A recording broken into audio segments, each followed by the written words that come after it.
سرکار کے بڑے پیارے صحابی ہیں حضرت جابر بن عبداللہ رضی اللہ تعالیٰ عنہ۔ آپ فرماتے ہیں کہ میں غزوہ خندق کے موقع پر سرکار علیہ الصلوۃ والسلام کی بارگاہ میں حاضر ہوا تو میں نے سرکار کے چہرہ انور پر بھوک کے آثار دیکھے۔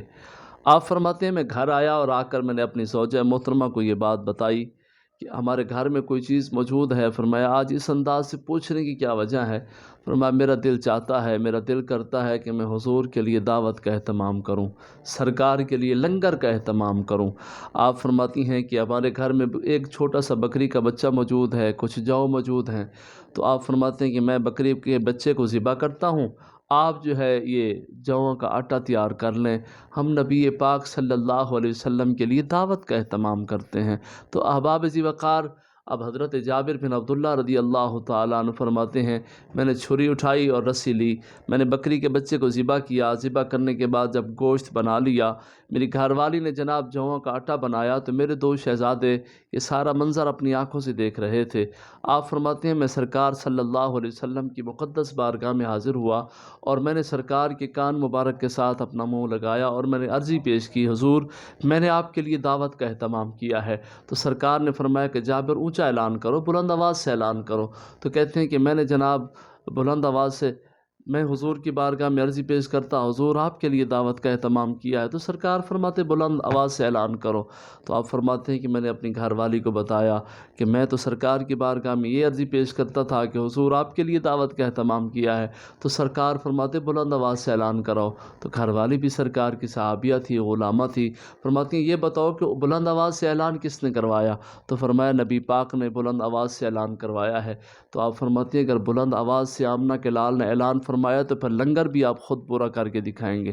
فرماتے ہیں کہ جب میں سرکار کی بارگاہ میں حاضر ہوا، میرے دونوں بچے یہ منظر دیکھ رہے تھے، وہ ایک دوسرے سے مشورہ کرتے ہیں کہ جیسے بابا جانی نے بکری کے بچے کے ساتھ ایسا کیا ہے تو ہم بھی ایک دوسرے کے ساتھ ایسا کرتے ہیں۔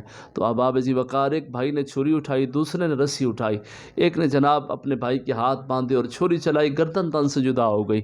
اب والدہ محترمہ کی جب نظر پڑی تو دوسرے بچے کے پیچھے جب تھوڑا سا آپ نے سفر کیا دوڑی، وہ جناب گرے، ان کی بھی روح پرواز کر گئی۔ تو یہ سرکار کی صحابیہ کا صبر دیکھیں کہ جناب ان دونوں بچوں کی لاشوں کو اٹھایا، اندر لٹا کر اوپر جناب چادر ڈال دی، دل خون کے آنسو رو رہا ہے، چہرے پر مسکراہٹ ہے کہ آج نبیوں کے امام ہمارے گھر مہمان بن کے آ رہے ہیں، آج نبیوں کے سردار ہمارے ہاں جلوہ گر ہو رہے ہیں۔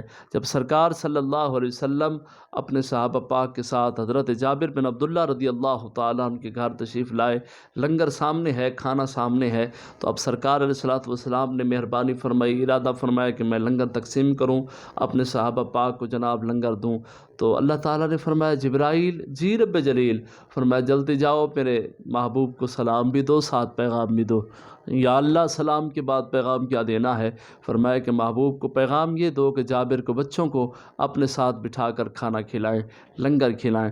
تو آپ نے فرمایا جابر اپنے بچوں کو لے کر آؤ۔ تو حضرت جابر رضی اللہ تعالیٰ عنہ فرماتے ہیں کہ میں جب گیا تو میری گھر والی نے، میری زوجہ محترمہ نے فرمایا کہ آج ہمارے بچے حاضری پیش نہیں کر سکتے تو آپ عرضی پیش کر دیں۔ تو حضرت جابر بن عبداللہ رضی اللہ تعالیٰ عنہ نے یہی بات جناب حضور کی بارگاہ میں پیش کر دی۔ تو اللہ تعالیٰ نے فرمایا جبرائیل جی رب جلیل، فرمایا جلدی جاؤ، محبوب کو سلام بھی دو، ساتھ پیغام بھی دو۔ یا اللہ اب کیا پیغام دینا ہے؟ فرمایا آپ یہ پیغام دو کہ جس حال میں بھی ہوں، جہاں بھی ہوں، بچے آپ کی خدمت میں حاضر کیے جائیں اور بچے آپ کے ساتھ بیٹھ کر ہی کھانا کھائیں گے۔ حضرت جابر بن عبداللہ رضی اللہ تعالیٰ عنہ کو پھر آپ نے حکم فرمایا، جب آپ اندر تشریف لے کر گئے تو آپ کی زوجہ محترمہ کی چیخیں نکل گئی۔ آپ فرماتی ہیں کہ میرے سرتاج آج ہمارے بچے حاضری پیش نہیں کر سکتے، ایک کی گردن تن سے جدا ہے، دوسرا جناب والا فوت ہو گیا ہے۔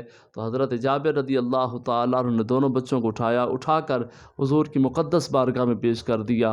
اللہ تعالیٰ نے فرمایا جبرائیل جی رب جلیل، فرمایا جاؤ محبوب کو سلام بھی دو، ساتھ پیغام بھی دو۔ ید اللہ والے مبارک ہاتھ اٹھانا آپ کا کام ہے، ان دونوں بچوں کو زندہ کرنا میرے رب ذوالجلال کا کام ہے۔ سرکار نے فرمایا قم باذن اللہ، یہ دونوں بچے اٹھے، اللہ کے حکم سے کھڑے ہوئے اور نبی پاک علیہ الصلوۃ والسلام کے ساتھ بیٹھ کر انہوں نے کھانا جناب شروع کر دیا۔ جب کھانا شروع کر دیا تو سرکار نے فرمایا میرے پاک صحابہ جی آقا، فرمایا کہ گوشت کھا لو، ہڈیاں جو ہیں یہ سائڈ پہ جمع کر دو۔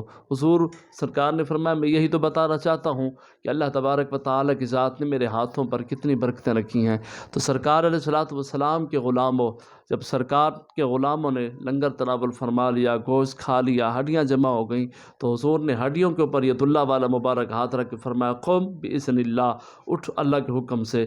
یہ بکری کا بچہ اسی شکل کا کھڑا ہو گیا تو سرکار نے فرمایا جابر اسے لے جاؤ اپنے گھر کے اندر۔ تو احباب ذی وقار حضرت جابر رضی اللہ تعالیٰ عنہ نے جناب بکری کے بچے کے کان سے پکڑا اور گھر لے کر گئے۔ تو آپ کی زوجہ محترمہ فرماتی ہیں میرے سرتاج یہ بتائے کہ جناب تھوڑا سا سالن تھا، تھوڑی سی روٹیاں تھیں، تو جناب 1500 کے قریب سرکار کے صحابہ پاک نے سیر ہو کر لنگر تناول فرمایا۔ یہ بھی سرکار کا بڑا عظیم اور کمال معجزہ ہے۔ یہ دیکھیں ہمارے دونوں بچے دنیا سے چلے گئے تھے، دونوں بچے دوبارہ زندہ ہو گئے، یہ بھی سرکار کا عظیم اور بڑا باکمال معجزہ ہے۔ یہ بکری کا بچہ جو ہم نے سرکار کے لیے ذبح کیا تھا اسے کیوں لے کر آئے ہو؟ تو احباب ذی وقار جو حضرت جابر بن عبداللہ رضی اللہ تعالیٰ عنہ نے جواب دیا، سنیوں کے کلیجے ٹھر گئے۔ تو حضرت جابر رضی اللہ تعالیٰ عنہ فرماتے ہیں میری گھر والی، اللہ اور اللہ کے رسول نے ہمارے لیے دودھ پینے کا انتظام کر دیا ہے۔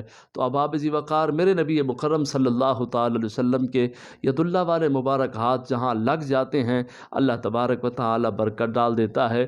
جہاں میرے نبی مکرم صلی اللہ تعالیٰ علیہ وسلم اپنے ید اللہ والے مبارک ہاتھ اٹھا لیں تو اللہ اپنے محبوب کے ہاتھوں کو خالی نہیں لوٹاتا، جو بھی محبوب مانگتے ہیں اللہ تعالیٰ حضور کو عطا فرما دیتا ہے۔